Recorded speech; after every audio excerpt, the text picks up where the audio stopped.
السلام علیکم ورحمۃ اللہ وبرکاتہ۔ سوال کیا گیا ہے کہ اگر فتنہ کا مسئلہ بننے کا خطرہ ہو تو کیا ایسے امام کے پیچھے نماز پڑھ سکتے ہیں جو کھلے عام شرک کرتا ہے؟ تو تاریخ میں سیدنا علی رضی اللہ عنہ کے بارے میں ملتا ہے کہ خوارج کے پیچھے نماز پڑھنے سے منع نہیں کرتے تھے۔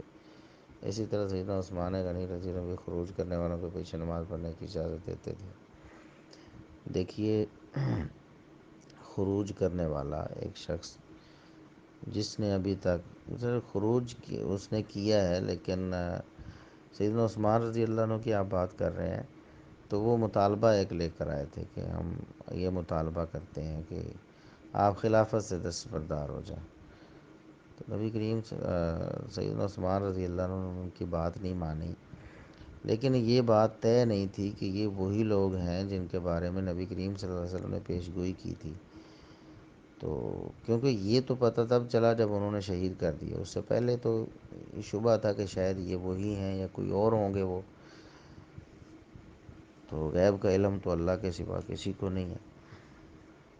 اگر سیدنا عثمان رضی اللہ عنہ کی شہادت کے بعد ان خارجیوں کے پیچھے کسی نے نماز پڑھی ہے تو پھر بتائیں، حوالہ دیں۔ باقی صرف خروج کی جو بات ہے، کوئی بندہ ایسا احتجاجاً نکل آتا ہے خلیفہ وقت کے خلاف، ایسا شخص غلط تو ہے، لیکن کیا اس کی یہ غلطی ایسی ہے کہ یہ شرک ہو یا دائرہ اسلام سے خارج کرنے والی بات ہو؟ ایسا تو نہیں ہے، جبکہ واضح شرک ہے ایک طرف۔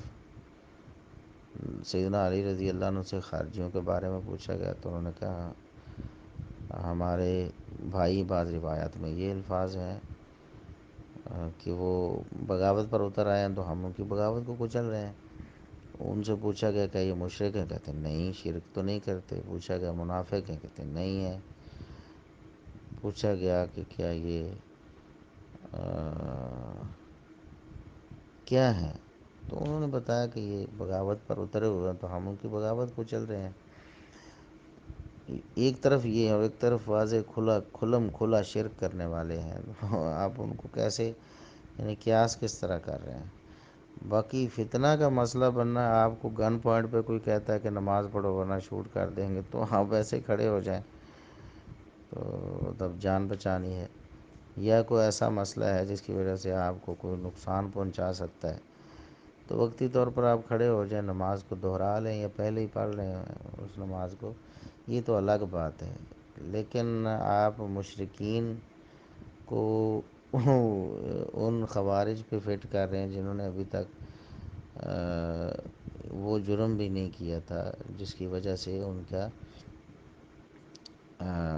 نبی کریم صلی اللہ علیہ وسلم کی احادیث کا مصداق بننا جو ہے وہ واضح ہوتا ہو۔ امت مسلمہ کے مسائل کی مزید ویڈیوز دیکھنے کے لیے ہمارے چینل کو سبسکرائب کریں اور بیل آئیکن پر کلک کریں۔